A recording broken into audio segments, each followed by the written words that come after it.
umuulan na.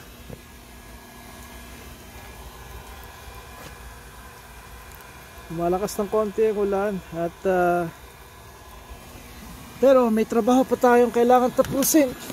Almost midnight na.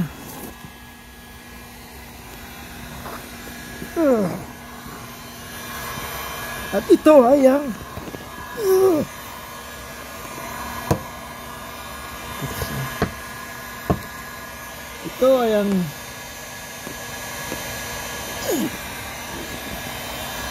ating pagpapatsi ng mga butas ng ating hindi naman ninyo kundi sa amin teka, turn off ko muna to, hindi ko marinig yung sarili ko. Yeah. I think nasa over 1,000 degrees yata ito. Okay, setting number 3. May setting to. Ayan, somewhere here.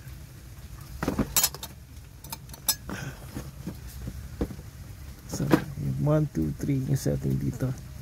Third setting, I think pinakang mataas temperatura. Nasa over 1,000, maybe more. Ito ka na naman.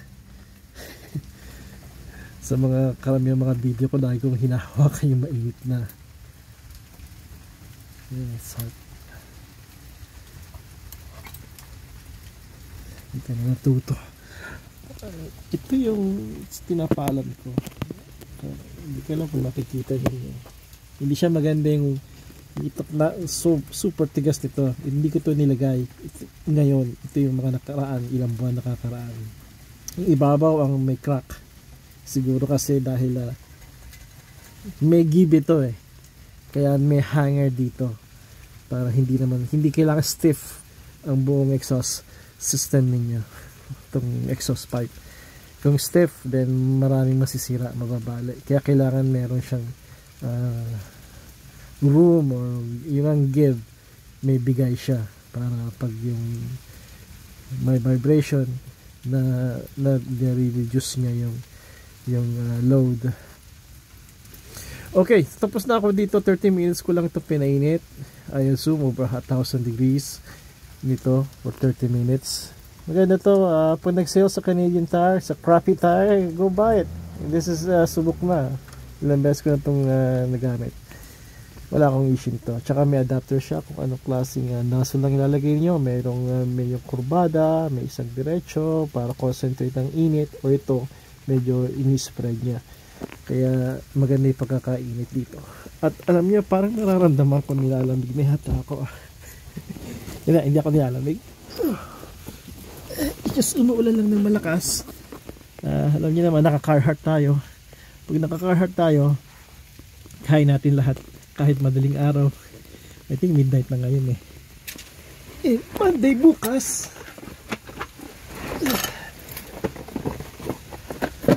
Monday bukas. May appointment kami ni Mrs. sa aming regular check-up sa doktor. Now, bad combination ba to extension wire na merong huwag niyo akong gayahin talaga na merong wrapping tape. That's okay. Ito naman yung intact pa siya. Yung ibabaw, doon lumalabas yung tubig, yung tubig, yung hangin, yung ingay. So yun ang ating iingatan, yun ang ating tinapalan. At patutuin naman ito. Kasama nito 30 minutes. Tapos ang susunod ay yung isa naman. Tapos nun, I guess makakatulog na ako. Alright, sandali lang ha.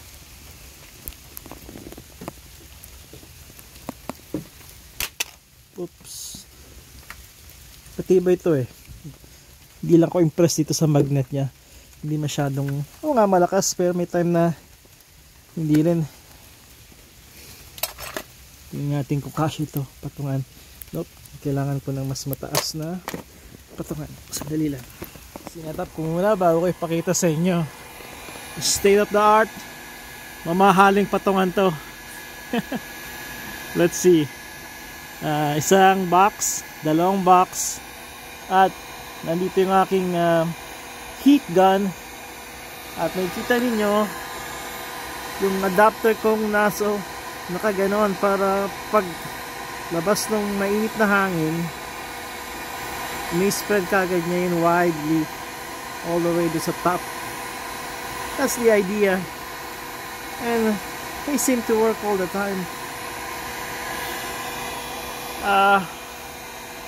Pagka turn off ko nito, isaset ko yung alarm, yung timer ng kalahating oras, 30 minutes. Tapos yun naman sa kabila, hindi nyo makita kasi walang liwanag. Nandito yung aking trusted flashlight. Ayun lang. Tapos tahimik na uli siya. Yung engine niya, yung tunog niya will be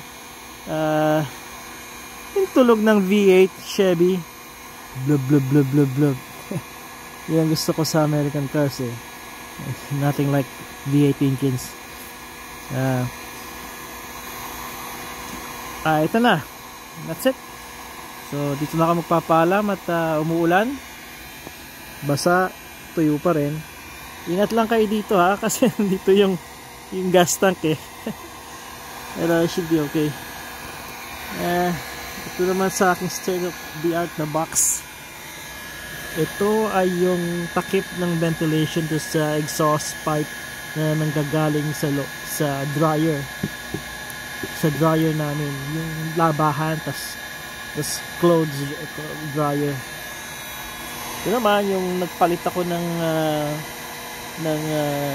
brake pads para dito nga sa Impala rin. Ewan ko, na-upload ko yun. Hindi siya, nandito yung luma. Ganyan ang ginagawa ko eh. So dalawang patong na box tas ito. Mukhang epektibo naman eh.